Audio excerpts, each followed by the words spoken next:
희망찬 새해가 시작되었습니다. 2022년도 새해에도 우리를 인도하시는 하나님의 은혜가 여러분들과 함께 하시기를 축원합니다. 우리는 복 받은 사람들입니다. 하나님의 복을 받은 사람들입니다.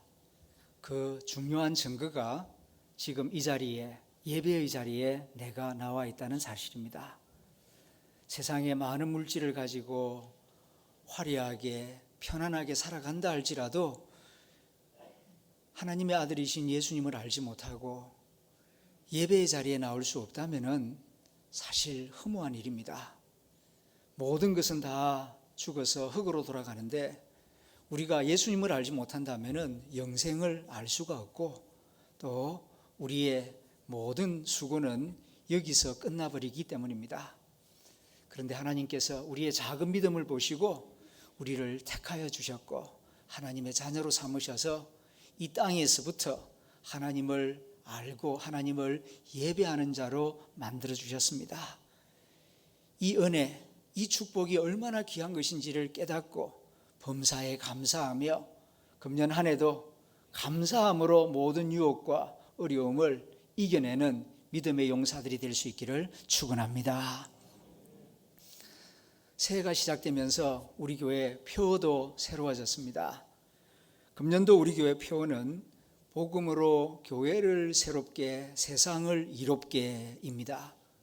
한번 따라해 주시면 고맙겠습니다. 복음으로 교회를 새롭게 세상을 이롭게, 복음으로 교회를 새롭게 세상을 이롭게. 감사합니다. 이 표어는 우리 교회가 정한 것이 아니고 우리 교단 총회에서 정한 표어입니다. 우리 교단 총회가 이 표어를 정한 데에는 배경이 있습니다. 그것은 위기감입니다. 2년 전 코로나가 시작되기 전부터 한국 교회는 하강 곡선을 그리기 시작했습니다. 그런데 코로나를 겪으면서 그 하강 곡선이 더욱 빠르게 진행되고 연착륙이 아니라 지금 절벽을 만나는 듯한 그런 느낌을 가지고 있습니다. 가장 큰 위기는 교회의 사회적 신뢰도가 크게 낮아지고 있다는 사실이고, 그 다음 두 번째로 큰 위기는 교회 학교 출석하는 어린이들의 숫자가 급격하게 줄어들고 있다는 사실입니다.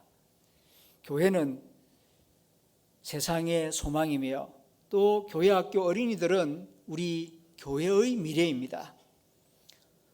지극히 적은 출산율로 인하여 또 한국교회 내부 사정으로 인하여서 한국교회가 이렇게 큰 위기를 경험하고 있는데 이 위기를 어떻게 하면 극복할 수 있을 것인가? 작년 9월 총회를 앞두고 유영모 총회장님과 여러 교단 지도자들이 모여서 함께 기도하고 워크숍을 하고 앞으로 우리 교단 미래 방향을 어떻게 정하는 것이 좋을 것인가 고민하던 끝에 복음으로 다시 교회를 새롭게 하는 길만이 교회를 다시 세울 수 있고 빛과 소금의 역할을 감당하며 세상의 희망이 될 수 있다는 사실을 가슴 깊이 느끼고 표어를 이렇게 정한 것입니다. 교단 총회는 이 표어를 정한 다음 교단사나 모든 지교회가 함께 이 표어를 사용하며 함께 기도하며 함께 위기를 극복해 나갈 것을 권면하였습니다. 우리 교회도 이 표어를 받아들여서 함께 이 표어를 가지고 기도하며 신앙생활하며 함께 위기를 극복해 나가기를 소망합니다. 어떻게 하면 교회를 새롭게 할 수 있을까? 돈이 많아진다고, 헌금이 많아진다고 교회가 새로워지는 거 아닙니다. 교회를 진정으로 새롭게 하는 길은 복음뿐인 줄로 믿습니다. 복음은 예수 그리스도입니다. 예수 그리스도가 교회의 기초이며 교회의 목표입니다. 그러므로 우리는 다시 예수 그리스도로 무장하고 예수 그리스도의 복음으로 무장할 때에 나부터 새로워지고 내가 새로워질 때 교회가 새로워지고 교회가 새로워지면 세상을 이롭게 하는 공동체가 될 줄로 믿습니다. 정말 여러분들은 복음으로 교회를 새롭게 할 수 있다고 믿습니까? 확신하십니까? 저도 그렇게 확신합니다. 복음은 우리가 생각하는 것보다 훨씬 더 큰 능력을 가지고 있습니다. 왜냐하면 복음은 곧 예수 그리스도이시기 때문입니다. 예수 그리스도가 이 세상에 오심으로 인류 역사가 양분되었습니다. 예수님이 오시기 전 역사 BC, Before Christ, 예수님이 오신 이후의 역사 AD, 안노 도미니, 우리 주님의 해, 인류 역사가 예수님으로 말미암아 이렇게 양분되었습니다. 그것은 예수님의 선한 영향력이 그만큼 크고 위대하다는 뜻입니다. 복음은 문자적으로 좋은 소식, 굿뉴스라는 뜻입니다. 그런데 이 세상에 좋은 소식이 어디 한두 가지입니까? 환자에게 좋은 소식은 병이 나았습니다 하는 소식입니다. 수험생에게 좋은 소식은 합격했습니다 하는 소식입니다. 직장 생활하는 샐러리맨에게는 내년에 진급하게 되었습니다. 아주 기쁜 소식이죠. 그런데 이런 세상의 기쁜 소식과 기독교의 기쁜 소식이 어떻게 다릅니까? 세상의 기쁜 소식은 일시적으로 좋은 소식입니다. 그러나 기독교의 복음은 영원히 좋은 소식입니다. 예를 들어서 앞에서 말씀드린 바와 같이 몸이 아픈 환자, 특별히 중병을 앓고 있는 환자가 병이 나았다는 것은 정말 기쁜 소식입니다. 그러나 이번에는 병이 나았지만은 10년 뒤에는 병이 안 걸린다는 보장이 없습니다.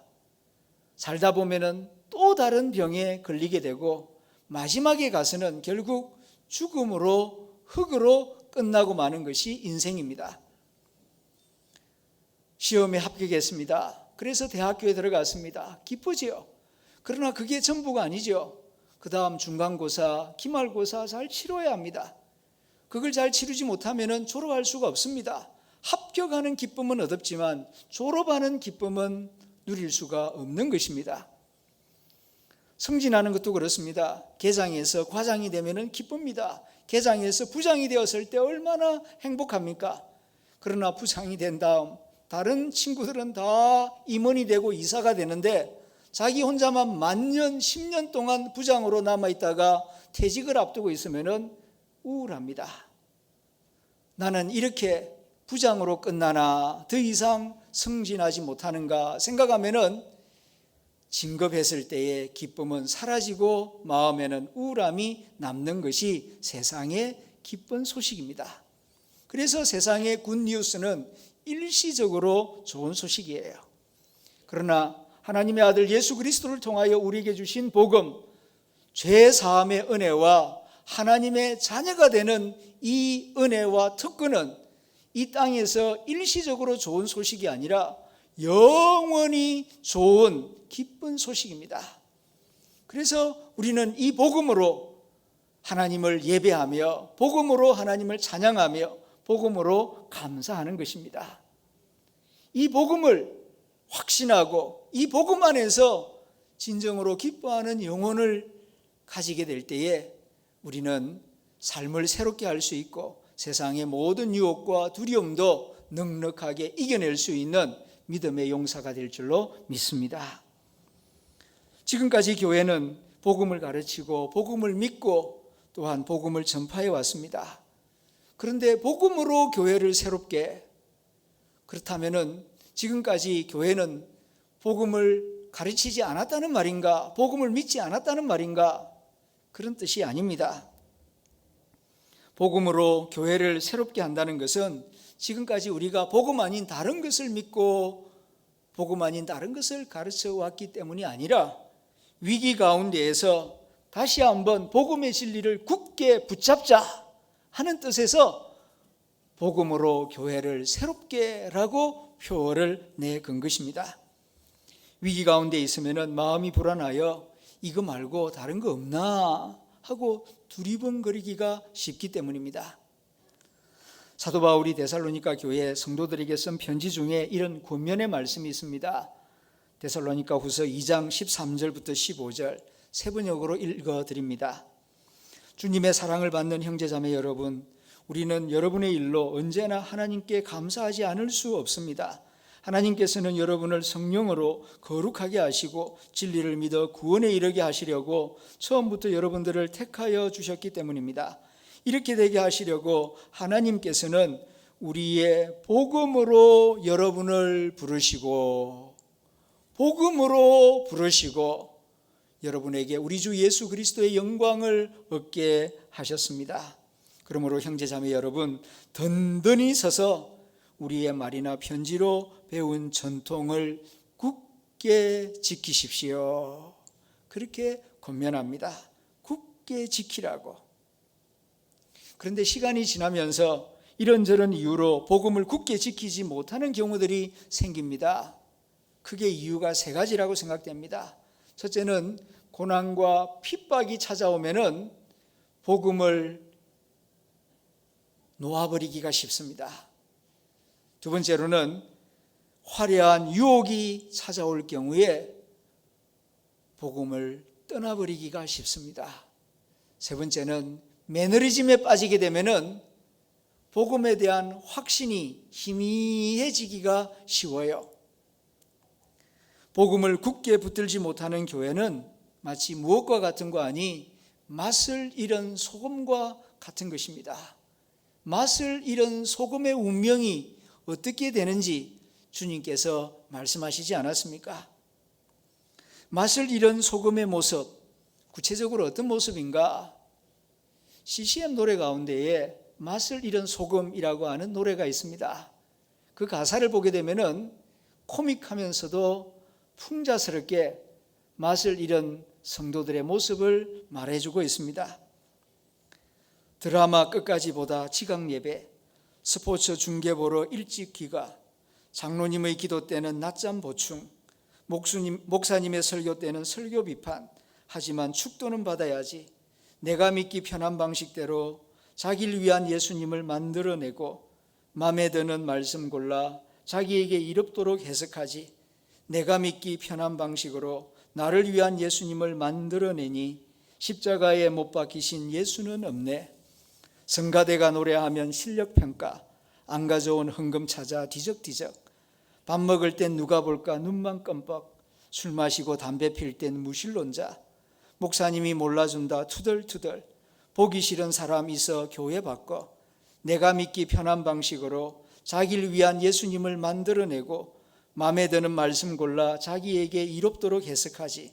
내가 믿기 편한 방식으로 나를 위한 예수님을 만들어내니 십자가에 못 박히신 예수님은 없네. 세상의 소금이 되어 썩지 않아야 하건대 이처럼 맛을 잃은 소금이 되었으니 주여 맛을 잃은 소금처럼 버림받아 던지울 게 두렵사오니 이제라도 주님 앞에 모든 것을 회개하고 자복하네. 이제 다시 복음으로 내 자신을 새롭게 만들어 나가야 하겠습니다. 복음으로 내 자신을 새롭게 만들어 나가는 구체적인 모습은 세 가지라고 생각이 됩니다. 첫째는 내 안에 있는 거짓을 제거하는 것입니다. 거짓 없는 믿음을 추구하는 것입니다. 바울이 디모데에게 보낸 편지에 보면 디모데를 칭찬하는 가운데에 이런 말을 합니다. 디모데후서 1장 5절. 디모데야, 내가 너 보기를 간절히 원한다. 그 이유는 내 속에 거짓이 없는 믿음이 있음을 알았기 때문이다. 바울이 이런 말을 하는 이유는 믿는다고 하면서 거짓이 있는 믿음을 가진 성도들을 많이 보았기 때문입니다. 칼빈의 가르침을 되새기며 쓴 글을 읽다가 마음에 꽂히는 글이 있었습니다. 저자는 이렇게 말합니다. 내 생각에는 복음의 가장 큰 적들은 로마의 교황도 아니고 이단도 아니고 독재자도 아니다. 복음의 가장 큰 적은 나쁜 그리스도인들이다. 마음에 꽂혔습니다. 아주 명쾌하고도 날카로운 지적이라고 생각합니다. 우리는 선한 사마리아인에 대해서 이야기도 하고 설교도 듣습니다. 그러나 정작 나쁜 그리스도인에 대해서는 알면서도 언급하지 않고 피해가고 묵시적으로 동료의식으로 적당한 선에서 넘어가 버리는 경우가 많습니다. 사실 믿는다고 하는 우리 안에 상당 부분 거짓이 있습니다. 우리는 노예 활동이나 교단 활동에서 거짓을 볼 때가 있고, 신학교 학위에서 거짓을 볼 때가 있고, 교회 선거에서 과욕을 볼 때가 들어 있습니다. 목회자들의 도덕적인 부끄러움과 탐욕과 비리 사건들을 통하여 거짓을 볼 때가 있습니다. 성도들의 정직하지 못한 11조 생활에서 거짓을 볼 때가 있습니다. 이 때문에 하나님의 영광을 가리우고 하나님의 근심이 되는 경우가 있습니다. 예수님을 잘 믿는다는 것은 무엇입니까? 거짓 없는 믿음 생활을 한다는 것입니다. 내 속에 있는 거짓이 무엇인가를 찾아내어서 새해에는 거짓을 제거하고 거짓 없는 믿음 생활로 주님께 더 가까이 나아가는 저와 여러분들이 될 수 있기를 기원합니다. 두 번째는 섬김의 정신을 회복하는 것입니다.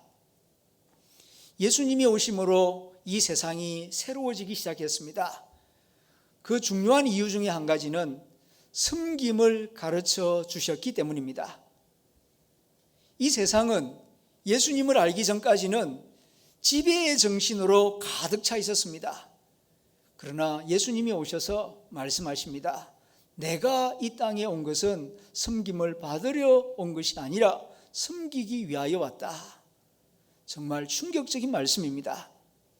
만왕의 왕이신 하나님의 아들이 당연히 지배하셔야 하고 지배하실 수 있습니다. 그런데 지배를 위해서 온 게 아니라 섬기기 위하여 왔다라고 말씀하셨고, 실제로 섬김의 모범을 보여주셨습니다.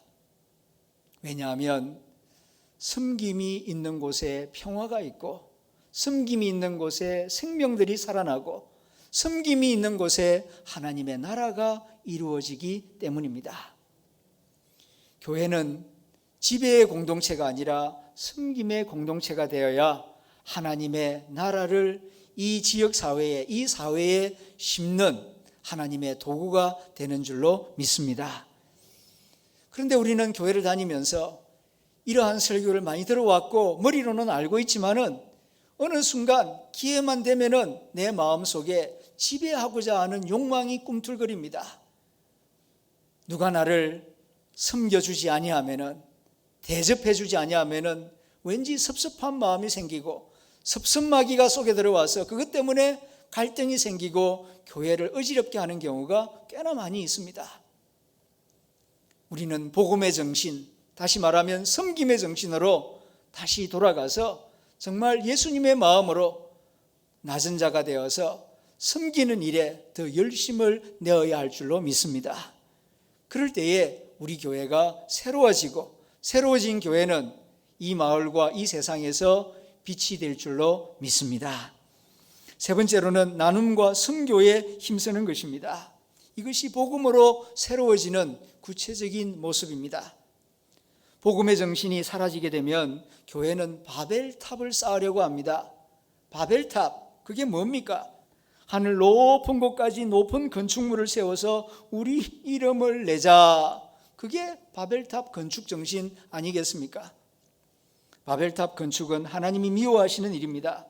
자신의 몸을 쪼개고 찢어서 빵처럼 나누어 주신 주님이 기뻐하시는 일은 쌓는 일이 아니라 나누는 일입니다. 땅끝까지 복음을 전하는 일입니다.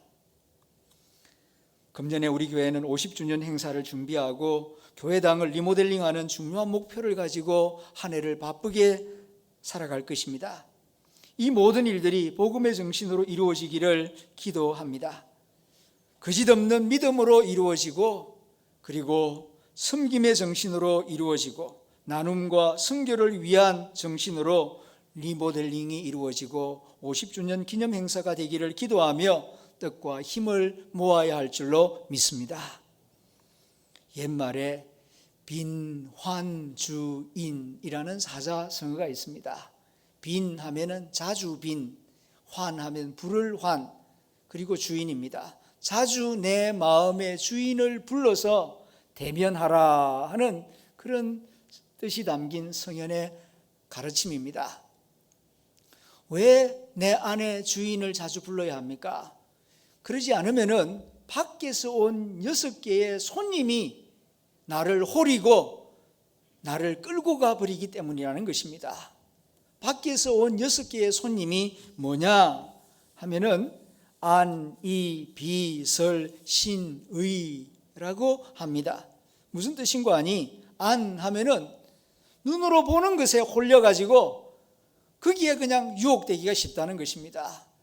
아니면 두 번째, 들려오는 소문, 귀로 듣는 여러 가지 말에 이리 끌리고 저리 끌려가기가 쉽고, 세 번째는 비, 코로 냄새 맡는 거, 맛있는 거, 음식, 그런데 그냥 마음을 빼앗겨서 쉽게 유혹에 빠질 수 있다는 것입니다. 네 번째는 설, 이 혀로 말하는 여론에 따라서, 혀끝에 따라서 내 마음을 잃어버리기가 쉬워요. 신, 몸의 정욕, 몸의 그런 욕심에 따라서 중심을 잃어버릴 수가 있고, 마지막은 의, 욕망에 따라서 자기 자존심 때문에 중심을 잃어버릴 수 있다 하는 뜻입니다.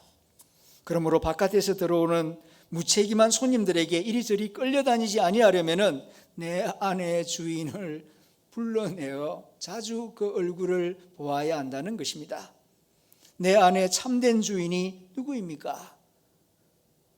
나의 구원자 예수님이십니다. 우리 공동체 교회의 주인이 누구십니까? 교회의 머리이신 예수님이십니다.